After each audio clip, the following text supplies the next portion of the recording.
Поселку Мерхамед в Акмесджите 30 лет. Палаточный городок возник на пустом поле в районе улицы Маршала Жукова летом 1990 года.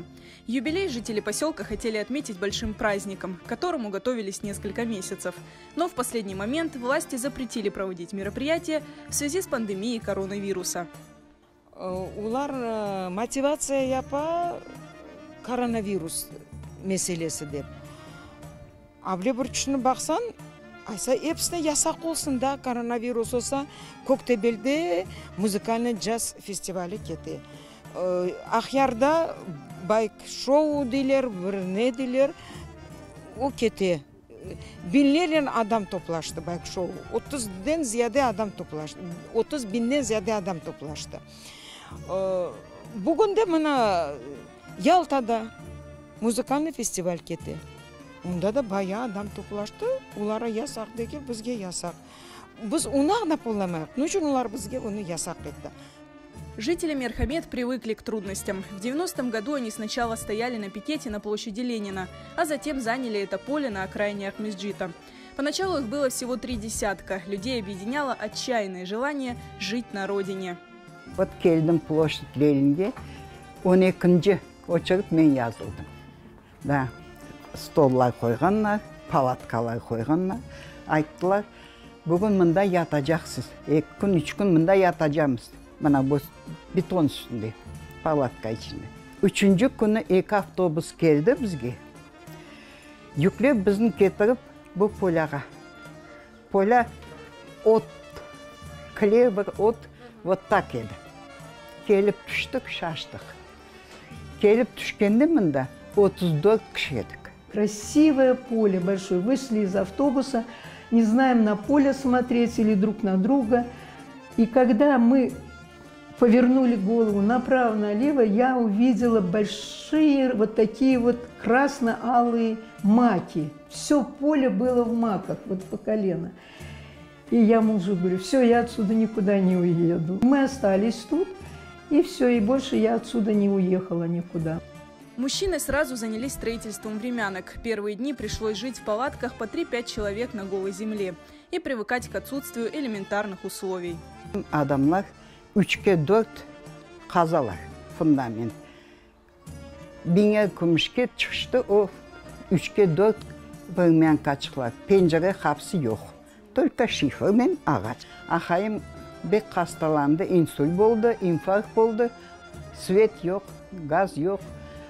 Lampadan skori pomoç çağıracak bolsak, ananda pajarnige, gece soğuklarda pajarnige çapıp sağ bolsunlar, skori pomoç çağırdılar bizge. Ana son yolga çıkıp bekledik. Ne matras var, ne bir yorgan var, ne bir şey ki.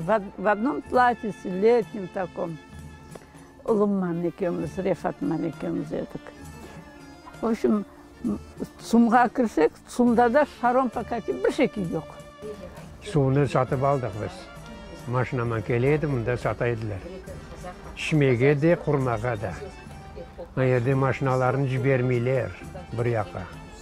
Стройка етелер татарлар деп. Айерлерде колония жүрді, аскерлер, солдатлар. Мен шөпіні алып, мінерге қойған күшті келме. Анадың мені? Білмесенде не зорың білер. Больше, чем отсутствие условий, вспоминают люди, угнетало равнодушие властей и постоянные визиты с требованием «Уезжайте». Бірінші yılları biz yürüdük bakayım instansiyam. Biz kapıdan kırsek olar pencereden çıkıp kaçaydılar. Biz pencereden kırsek olar kapıdan çıkıp kaçaydılar. Начальство. Вот так и жили. Приезжали журналисты московского комсомольца, приезжали, в общем, со всех сторон. Пожарные приезжали, пугали нас уходить, а мы вот не хотим уходить и все. Первые дома в Мерхамед стали появляться через несколько лет. Со временем поселок разросся, сейчас здесь больше 2000 жителей. Вместо палаток и времянок выросли добротные дома. Улицы поселка носят крымско-татарские названия.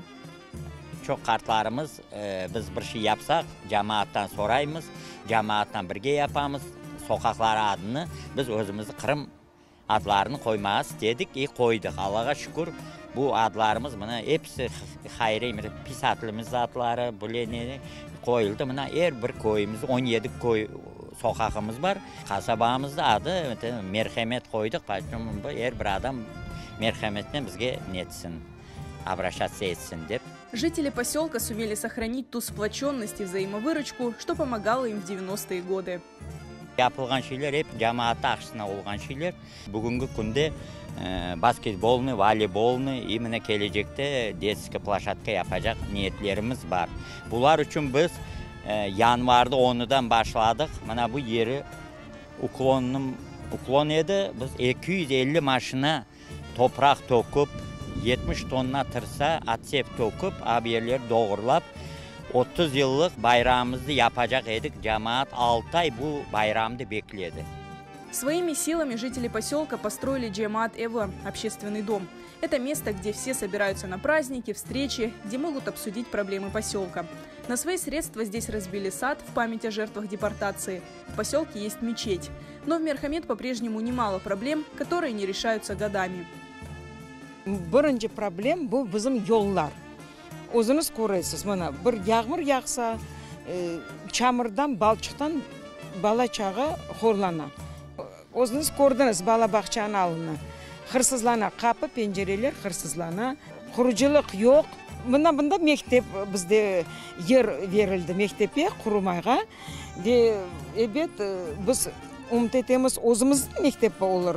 Milli adetlerimizni kutgan. Onun için shunchalik biz ne aldık? Mektep Ладога mektep olacak ekan, invalid balalar için. Жители Мерхамед не отчаиваются. Они уверены, будут у них и дороги, и школа с детским садом для их детей, которых теперь здесь немало. Ведь самые сложные испытания они уже пережили 30 лет назад, впервые придя на пустое маковое поле.